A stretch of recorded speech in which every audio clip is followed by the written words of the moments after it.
नमस्कार, news foundation देख रहे हैं आप। मैं हूं आपके साथ धीरज सिंह। भारत सरकार द्वारा लाई गई अग्निपथ स्कीम को लेकर लगातार बिहार में हंगामा मचा हुआ है। हमारे साथ है कांग्रेस के वरिष्ठ नेता शकील अहमद साहब। सर, जो अग्निपथ स्कीम आया है भारत सरकार द्वारा, युवा इसको लेकर लगातार सड़कों पर है। खासकर बिहार में जिस तरीके से हंगामा हो रहा है, चूँकि लगातार ट्रेन, बस, कई वाहन जो हैं आग के हवाले कर दिए गए हैं। देखिए, बहुत ही गलत स्थिति है जो पैदा की है भारत सरकार ने।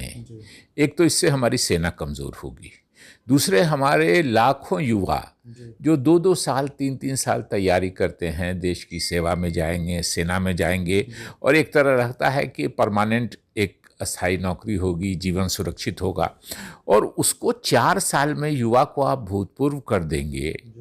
ये किसी ने ठीक कहा कि जवानी में, भरी जवानी में भूतपूर्व करने की अभूतपूर्व योजना बनाई है, सिर्फ इसलिए कि कुछ सेना के लोगों का पेंशन बच जाएगा, इसलिए ये कर रहे हैं। अदानी अंबानी को जो पैसा दे रही है भारत सरकार और मोदी जी दे रहे हैं, अभी लंका में आरोप लगा है कि 5,000 करोड़ रुपया का अदानी जी को उन्होंने टिकट जबरदस्ती लंका सरकार पे दबाव डाल के दिलवा दिया।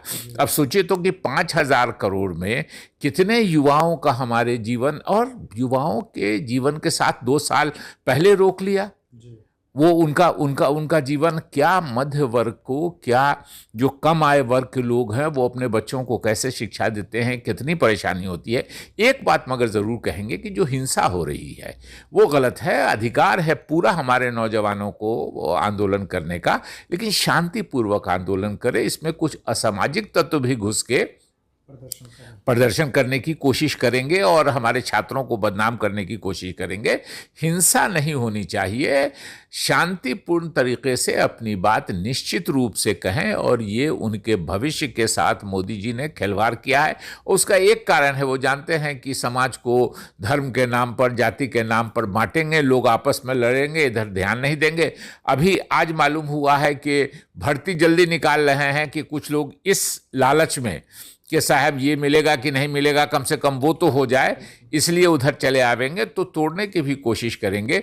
मगर ये देश की सेना के साथ भी और देश के युवाओं के साथ भी ये कुठाराघात हुआ है, और निश्चित रूप से मोदी सरकार को इसको वापस लेके बदलना चाहिए, पुरानी पद्धति बनाए रखनी चाहिए। लेकिन भारत सरकार की ओर से कहा जा रहा है कि जो ये अग्निपथ योजना है, इसके जरिए अग्निवीर लोगों को बनाएंगे, जिसके बाद 4 साल के बाद उनके लिए ऑप्शन अपार खुले रहेंगे। नहीं, उन्होंने बहुत साफ कहा है कि 25% लोग आगे जाएंगे, बाकी आप 75% लोगों को 21 साल की उम्र में, क्योंकि जो 2 साल का ये दिया है वो भी एक टाइम के लिए दिया है, एक टाइम आगे नहीं फिर मिलेगा।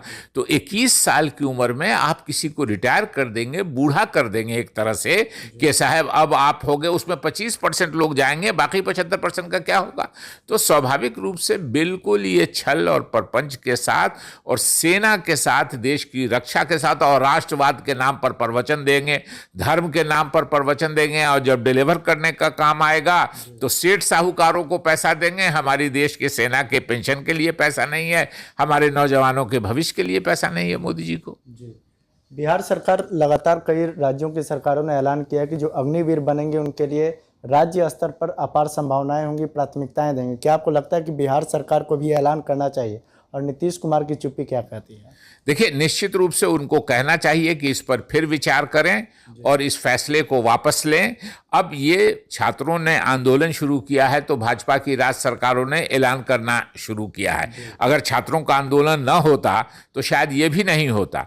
लेकिन जो ईमानदारी की बात है, जो न्याय का तकाजा है कि उनको ये आंदोलन वापस लेने के लिए निश्चित रूप से सरकार को ये वापस लेना चाहिए, तभी छात्र आंदोलन वापस लेंगे। लेकिन छात्रों को हिंसा से थोड़ा अलग रहना चाहिए। आखिरी सवाल है कि बिहार में ये बड़े पैमाने पर छात्र हंगामा कर रहे हैं, नीतीश कुमार चुप हैं, लेकिन उनकी पार्टी की ओर से लगातार कहा जा रहा है कि पुनर्विचार होना चाहिए। क्या आपको लगता है कि नीतीश कुमार को भी अब खुलकर इसका विरोध करना चाहिए? नहीं, उनकी पार्टी के अध्यक्ष ने कहा है, उनको भी स्वाभाविक रूप से उनके पार्टी के अध्यक्ष ने कहा तो पार्टी का स्टैंड हो गया। लेकिन चूंकि भाजपा उनकी सरकार में, इसलिए हो सकता है उनको थोड़ी दिक्कत होगी कि जब भाजपा की मिलीजुली सरकार है तो आप सरकार कैसे खिलाफ बोल रही है। लेकिन पार्टी के उनके जो अध्यक्ष हैं उन्होंने ये बयान दिया है, तो ये समझा जाए कि नीतीश कुमार भी पार्टी के सदस्य हैं, तो वो भी उससे अलग नहीं है।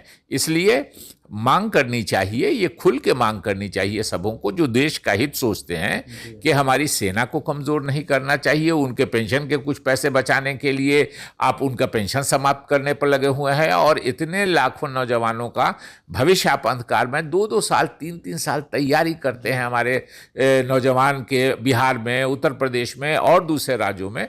तो स्वाभाविक रूप से इसको वापस लेने के अलावा हम नहीं समझते हैं कि कोई दूसरा रास्ता मोदी जी के पास बचा है। बहुत बहुत धन्यवाद। यह शकील अहमद साहब, दिल्ली से न्यूज़ फॉर नेशन के लिए मैं धीरज सिंह।